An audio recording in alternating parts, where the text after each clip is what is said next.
We control the airwaves, no negotiation. Welcome to the Tristan Law Show. If it's your first time here, welcome. And if you've been here before, welcome back. I am Tristan Law, and today we're going to be flipping the script.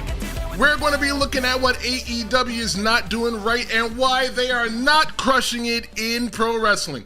But hold on though, AEW has had a lot of successes in pro wrestling, and there are a few areas that they are missing the mark. And today we're going to talk about the mark that they are missing. But wait, before you fix your face up, before you decide, I'm not going to watch this because he's an AEW hater. No, I am not an AEW hater. What I am is I am a semi-retired pro wrestler. I'm a pro wrestling fan. And even though I may not be a die-hard fan of AEW, I still am a fan of pro wrestling. In all fairness, I did put AEW over a couple weeks ago. You can find that episode here on the Tristan Law Show. It's called What AEW is Doing Right and Why They Are Crushing It in Pro Wrestling. But right now, we're not talking about that. We're just talking about why they are not crushing it and why they are not doing right. I want to hear your comments, though. Jump into the comments with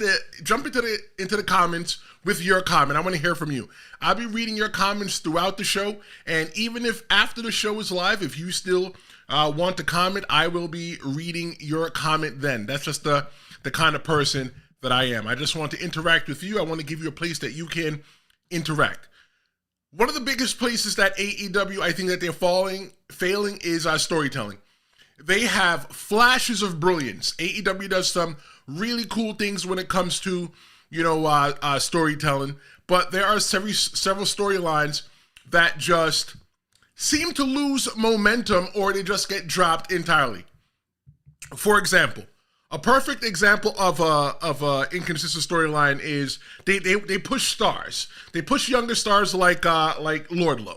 They push Wardlow, and he gets built up as like, oh my God, he's this big monster, and he disappears for weeks, losing all the momentum he had. When Wardlow came in, Wardlow was the lackey. He was the brolic butler. That's something they could have used, the brolic butler. He was the brolic butler for MJF. And eventually, towards the storyline, you started seeing Wardlow standing up for himself. He did this whole thing with MJF, and that just went to the wayside. And then Wardlow came back and said, "My name is Wardlow, and I'm going to take what I want." And then they got rid of him again. See, here's my issue with that. The thing about pro wrestling that makes pro wrestling special, that makes some of the classic movies, the iconic movies, special. What makes your iconic matches special is the emotional investment that you have as a viewer, as a person that's consuming the product. That's what makes it special for you. And fans want to emotionally invest in characters and stories. The frequent stop and start and the loose ends makes it so hard just to stay connected. If AEW can tighten up these screws, they can fix up their narratives and offer more follow-throughs on their storylines, I think that AEW can elevate their product even further. Let me just say this. I'm not one of those non-AEW diehards.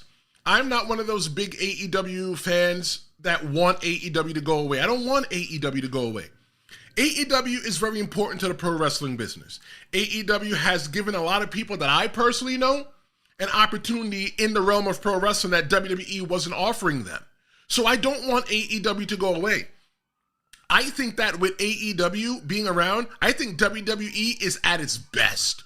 WWE has to be at its best. So anybody out there that's a hater that thinks that AEW should go away or AEW, should just, go out of business, and you're a WWE fan, you're an idiot for that. You're an idiot. But I do want to thank you for watching. If you're enjoying the content so far and you want to stay updated on all things pro wrestling, make sure to hit the subscribe button below. Turn on those notifications because you don't want to miss an episode. Whether I'm breaking down the latest AEW storylines or looking at WWE pay-per-views, or you come here for your exclusive interviews, I've got you covered. Join the community and let's keep the conversation going. Another reason why AEW is not crushing it in pro wrestling, and what they're doing wrong is the overcrowded roster. They've got too many wrestlers and too little TV time. AEW's roster size is currently about 175 wrestlers. And that's including male and female. That's not including the people from Ring of Honor, because some of the people are on both rosters, so I didn't think it would be fair to count that. But AEW has about 175 to 180 wrestlers. And their programming time, AEW has 5 hours of live television each week, just like WWE. Just like WWE. They have Dynamite, which is 2 hours, Collision, which is 2 hours also, and Rampage, which is 1 hour. Now, with a focus on main event stars and key storylines, AEW's focus on marquee matches and long-term booking, it helps some talent thrive. But many wrestlers just get lost in the shuffle. You see, Dynamite is the flagship show. That is their Monday Night Raw. That is their Monday Night Football. That is their go-to show. When you're talking about AEW, the first thing that comes to mind is Dynamite. They do a really good job on Dynamite, letting you see who the big stars are. But Collision and Rampage, to me, just don't feel like another big show. Like SmackDown, even though we have been conditioned to see that SmackDown is always the number 2 show, it was the recorded show when Raw was live, we've come to learn that SmackDown is still a player. We still sit down and watch SmackDown every week. I'll be honest, I watch Dynamite very sporadically, but I don't watch Collision or Rampage that much at all.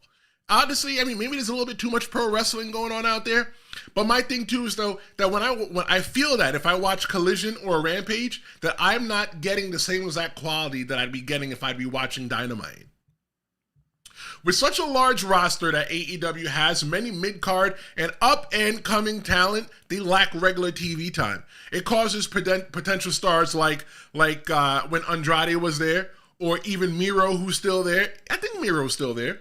They fade into the background. The overcrowded roster often leads to storyline just feeling like stagnant, inconsistencies, and hurting the momentum in talent.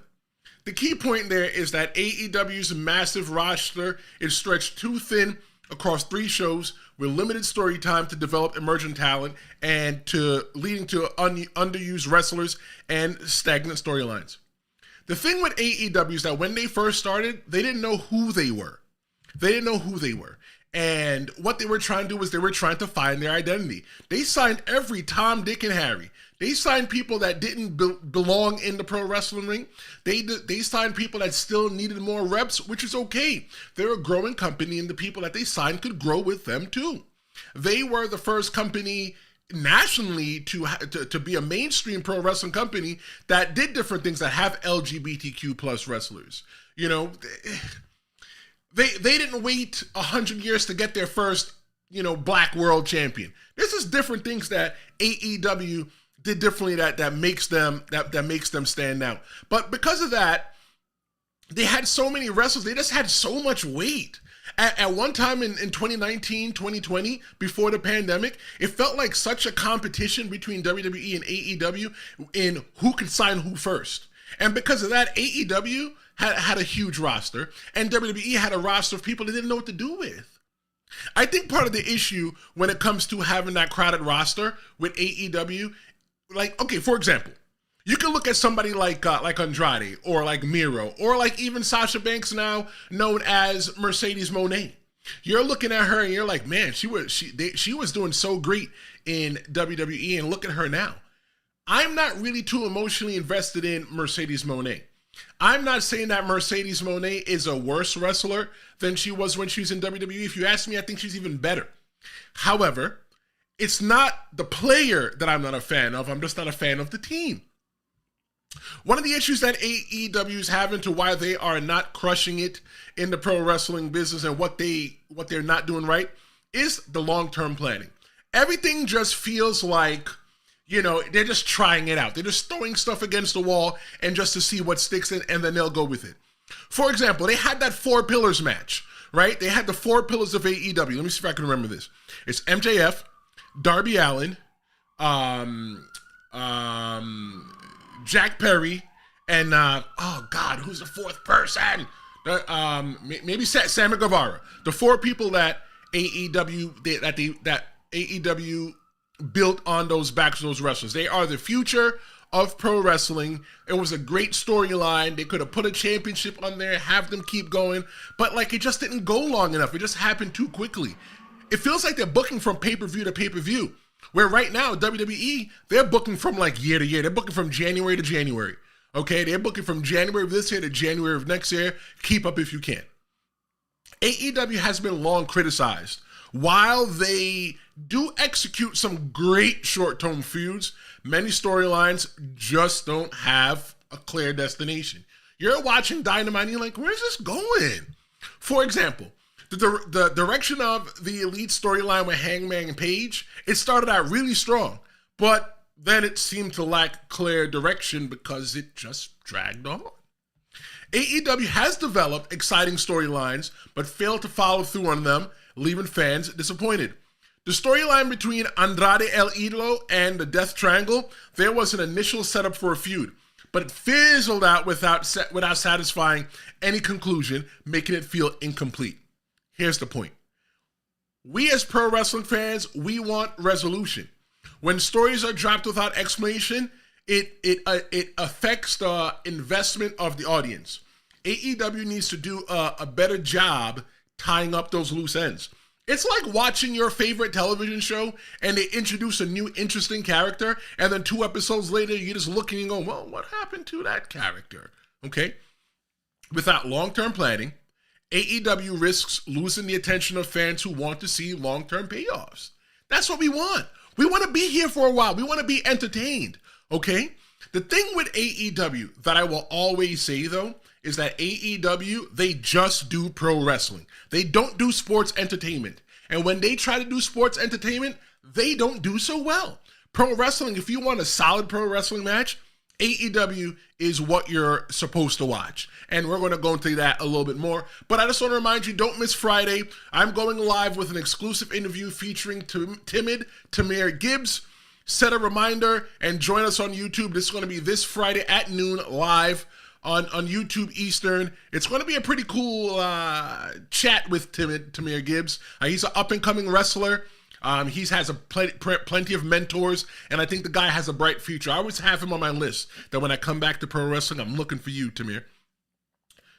Another reason why what AEW is doing wrong and why they are not crushing it in the pro wrestling business, the women's division. Throwing my hands up is the women's division. They tried. They tried in the beginning, and they worked so darn hard to put the woman first, to position the woman. They had a female referee in this day and age before the WWE. Okay, so it showed that they were doing right things, moving in the right direction as it comes to the women's division. They've struggled with the women's division, they being AEW. While they have talented wrestlers, the division often feels like an afterthought. Right now, they got Mercedes Moné. They even got Nyla Rose. Throw it up for Nyla Rose, right? Nyla Rose is in there as well, too. But the thing, too, that when I was watching things with, Hikari Huda, whatever the woman's name is, I'm not trying to be disrespectful. She was one of the first AEW champions. I don't feel that she should have been the first AEW champion. They should have done the same exact thing that they did with the men's championship and put it on somebody that's notable. That's what they did with Chris Jericho. You put it on somebody that's notable, and you get that recognition for your company. Somebody who was watching AEW accidentally, they would turn on the TV and go, oh, 20 years ago, I remember that Chris Jericho guy in WWE. Oh, look, he's still wrestling now. Let me sit back and see what he's got now. I think if AEW had done that with the women's championship, they would have been all right. I do feel, though, at a time, the female wrestlers in AEW, WWE female wrestlers were heads, and the female wrestlers in AEW were well below. And I mean that respectfully. And I say that because unlike the WWE, they're getting like thousands of reps, right? At WWE, they were wrestling on Monday Night Raw. They're wrestling a couple house shows. They're going international, doing all this. At the time, AEW was just one show. So people weren't getting reps. I always said if I was a wrestler in AEW at the time and knowing that I'm an indie guy and I don't have that many reps underneath my belt, one of the things that I was going to do was when I was not wrestling for AEW, I was going to A, wrestle on the indies, and B, I was going to live in a wrestling school because I wanted to be the best that I can be. I would show up to AEW events early and ask somebody like Dustin Rhodes, hey, can you get in the ring and show me some stuff? Can you help me get better? That's the reason why I think that WWE's female roster was heads and shoulders above what AEW was doing at the time, and why the women's roster struggled with AEW. Are they coming up these days? Yes, they're coming up. You got wrestlers like Thunder Rosa, Britt Baker, Hikaru Shida, that's the woman's name. They're fantastic, but the division as a whole right now, I don't think it's getting enough spotlight, nor are there compelling storylines. Yes, if you know me personally, you know that I was really excited that Mercedes Moné is getting divorced because you know what? Maybe she could finally be my boo. I love Mercedes Moné. I think she's a really great wrestler. But like I said before, it's not that I hate her. It's not that I'm not a fan of her. I'm just not a real big fan of the team that she plays for. Will I watch? Yes, very sporadically. Compared to the WWE's women division, though, AEW does have a lot of work to do to give their female wrestlers the talent that they deserve. And that's going to definitely start with the female wrestlers getting a lot more reps. And in order to be a better pro wrestler, you need to be in there with somebody that's better than you. I once wrestled Jake the Snake Roberts' brother, and he was way better than me, way more experienced than me. And when I came out of that ring with him, I was definitely a different person. Now, I was talking about WWE and AEW, the comparison, that WWE does sports entertainment really well. And pro wrestling secondary. But if you're a pro wrestling fan and you want to see diehard pro wrestling matches, right, you go to AEW.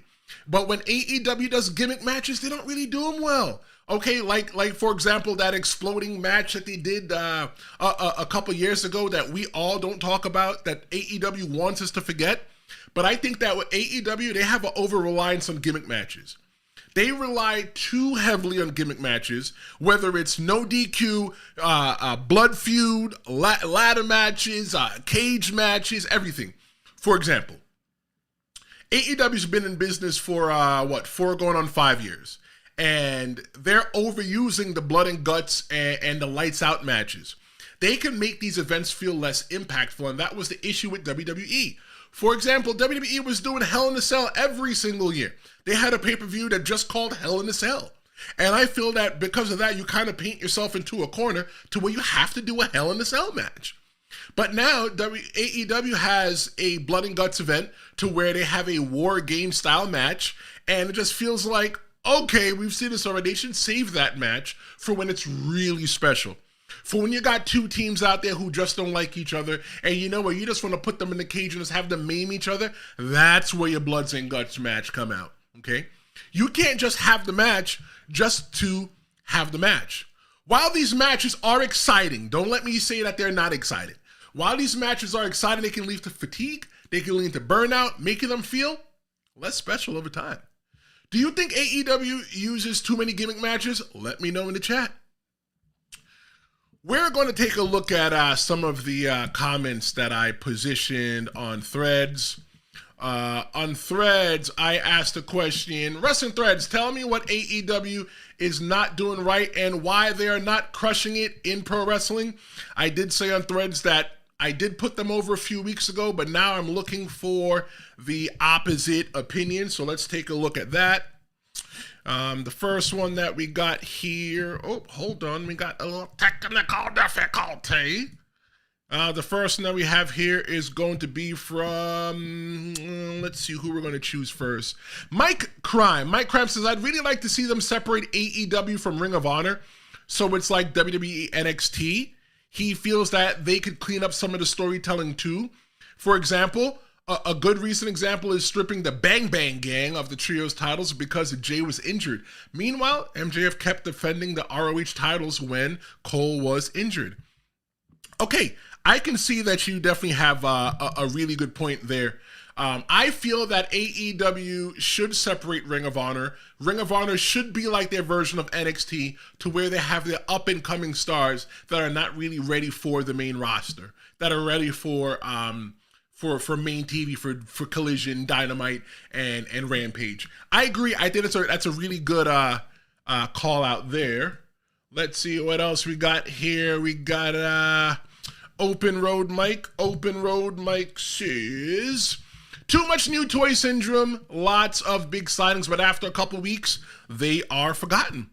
Really good point. Really good point. I can't really, dispute that at all. The thing that I think that AEW has the issue with is that they sign over all of our famous popular pro wrestlers, right? Like, for example, they had AEW, they had Cody Rhodes there. And Cody Rhodes, I think Cody did the best thing about not booking himself to be the champion, because it's so easy to do it. But I feel like when you look at other people like Andrade, they didn't know what to do with him, right? When I have my toy, with all the toys and the equipment that's sitting in front of me right now, this is the level of the Tristan Law show that I can give you. But when it's sitting in front of you, you can be doing something totally different with it. And it may not be as good as mine, or mine may not be as good as yours, because the toys are different. And what I do with the toys is what I do with the toys. Let's take a look at another message from Hambone. Hambone says, not having distinct rosters between AEW and ROH. That's another one. Yeah, keep dead weight on the bloated roster, getting stars white hot and cooling them off. Examples be OC, Wardlow, Kingston, The Acclaimed, Willow, and as a follow-up, not pulling the trigger when someone is hot. Booking huge arenas, knowing they're only going to fill 3 to 10K, depending on the show, still having the silly production mistakes 5 years later. Tony Khan, not allowing someone with more knowledge to handle the heavy load in booking. Okay, so let me say this. Pro wrestling promoters are... Tony Khan, he's a promoter. He's a promoter. He's got money. He promotes pro wrestling. And the pro wrestling promoter in him wants to fill the huge arena with asses to elbows, but they know that they can't really fill it, but they hope that they can fill it. They're not like WWE, to where in the WWE, you're not really selling out the show with the matches. You're selling out the show with the name of the event. You buy tickets to WrestleMania before you even know what the main event is. You buy tickets people already bought tickets for Bad Blood, which is next month on Peacock here in the United States, or WWE Network everywhere else.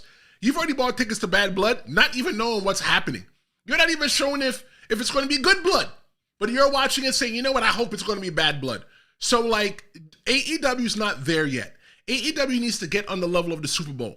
The Super Bowl is one of those events to where you're buying tickets and you don't even know if your favorite team is going to play. Thanks for the comment. Got another comment from Ian Perez. He says, they don't seem to properly elevate young talent. They had a good runway to do everything right and be a true, unique alternative, but in the end, it became WWE light. Especially compared to TNA, that has done an amazing job creating a distinct brand. At this point, AEW is just another place to work, which is perfectly fine. I agree. I think that AEW being another place to work is perfectly fine. I think that even though you may see AEW as being WWE light, that, remember at one time TNA was WWE light. TNA was just trying to find out who they were.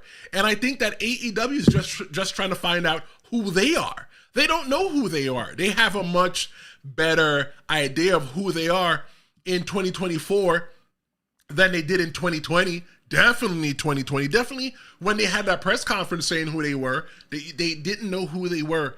And I think if you give AEW a solid 5 more years, it's going to be able to be a stark difference. But like I said, when you're watching AEW, you're watching AEW for the wrestling match. You're not watching for all the gaga and all the hoopla. You're just watching for the wrestling match. And if you like a straight up pro wrestling match, you're watching AEW, you're in the right place.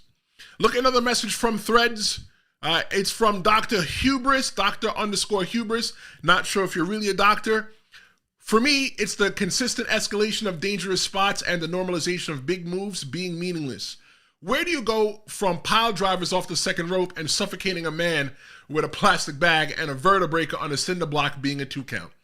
I've given AEW a lot of chances because they have performers I like, and I think an alternative to WWE can only be a good thing.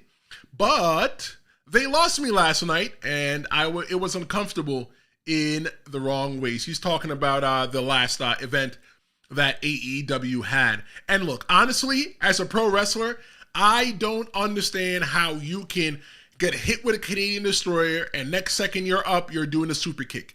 In the realm of storytelling in a pro wrestling style that I learned, in the WWE pro wrestling storytelling, in the moving the matches nice and slow, that doesn't work, right? Think about it.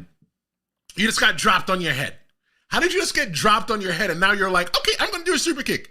It doesn't make sense. Or you're in a match doing 10 super kicks. Shawn Michaels, right, the one that made the super kick so famous in this day and age, right?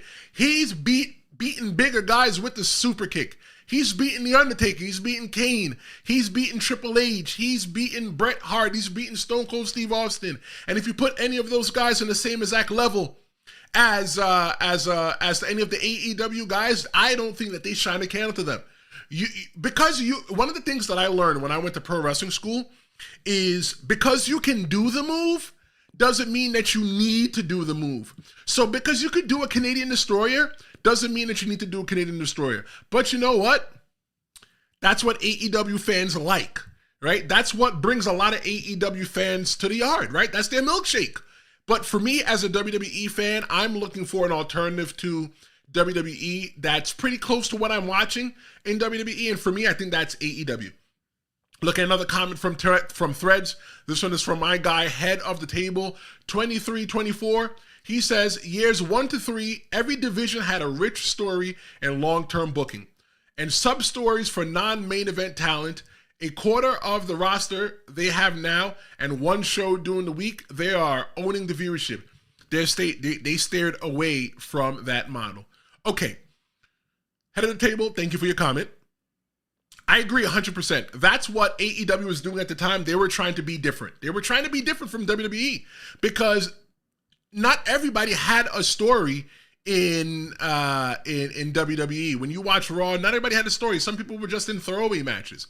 And I think that WWE has done a really good job not having throwaway matches, that when you watch your pay-per-view, their PLE, Premium Live Events, every single match has some kind of purpose, okay?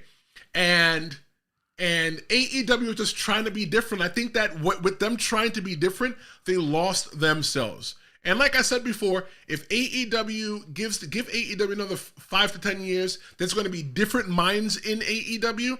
The minds in AEW now that are still there in another 5 years, which will make it 10, would have leveled up, and maybe they'll see things differently. A lot of those minds in AEW never had the opportunity of sitting in the learning tree of the WWE. I'm not saying that I want AEW to do sports entertainment, because that's not what they do. But what I want them to do is what they do well and entertain everybody while you're doing it, because at the end of the day, pro wrestling is entertainment, okay? Let's look at another comment. We got one from Saucy Brew Crew. He says, they use the ref angle way too much in matches. Blading is unnecessary, and the lack of story continuation. So we seem to have a common thread here when we're looking at all the matches here in AEW, that people just want a little bit of consistency when it comes to the stories. Looking at the final comment, Charles.D. Lincoln, he says, Chris Jericho has become unwatchable and takes up way too much TV time. With the exception of Will Ospreay and MJF, however, Tony books people to become less over the longer someone is in the company. Someone will enter and be in a huge deal, then 6 months later, they're just another in a 12-man tag match with 3 random masked guys from another company. Trios title kill the tag division. Tony often gets bored and somehow gets over and completely kills their momentum. For example, Wardlow and etc. Okay. Trios tag team wrestling is not something that I like, but if you're watching New Japan Pro Wrestling, if you're watching AAA, you're watching Lucha Libre, I guess that's somebody's cup of tea. But for my cup of tea, I'm finally coming to the realization that it makes sense for AEW to have all the titles that they have. And the reason why I think they should have all the titles that they have almost 200 wrestlers. They have 200 wrestlers almost on their on their roster. Go look at it. It's about 175 to 180. And those are the people that you know about, okay? Does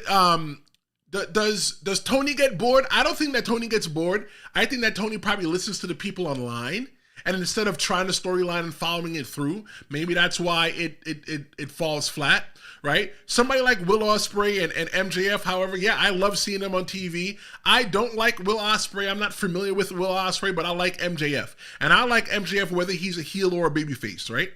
Chris Jericho being unwatchable and takes up too much TV time, I kind of give you a half an agree point there. And the reason why I give you a half an agree point is that Chris Jericho understands sports entertainment and he understands pro wrestling. And with him understanding sports entertainment and pro wrestling, I think that, and having wrestled for WCW and ECW back in the day, I think that Chris Jericho has a good balance. And I think that he is something that needs to be on TV because they're still trying to attract those fans that left pro wrestling after WCW went out of business. We got a message in the chat, and this one's from David Hadley. He says, the blading. They're so peeing. Okay, well, they're peeing. Yeah, well, I think the blading, that's when they cut themselves and then they juice and they get colored, the easy way. I think that's, for me, I'm not a big fan of blood. When I was wrestling, people would always ask me all the time, oh, are you going to bleed? I'm like, no, I don't bleed. The reason why I've never bled in a pro wrestling match is because I never needed to. Because WWE was out there doing their thing and they didn't need to blade, so I didn't need to blade, and they were making a hell of money with that. Thanks so much for your comments on Threads. You can always follow me on Threads at The Real Big Tris. We have covered a lot today of AEW's inconsistent storytelling, overcrowded roster, lack of long-term planning, underdeveloped women's division, and overuse of gimmick matches. What is AEW doing wrong, and why are they not crushing it in pro wrestling? I told you. What do you think? Tell me in the comments. Why AEW has accomplished a lot, there are definitely areas to where they need to improve if they truly want to dominate the wrestling landscape. They came in from zero to be number 2 really quickly. And can they be number 1? I don't know, man. WWE has a tried and true product that works for them. So if you want to beat them, you're going to have a lot of work to do. If you enjoyed this episode, don't forget to subscribe, like, and share this. Let me know in the comments what you think AEW needs to work on. But before we go, don't forget that this Friday at noon, we're going to have an awesome interview with Timid Tamir Gibbs. He's an up-and-coming pro wrestler, and you don't want to miss the conversation that I have with him. Thanks so much for watching the Tristan Law Show. My name is Tristan Law. I appreciate the time that you have, and I'll see you Friday. Thanks for watching. See you next time.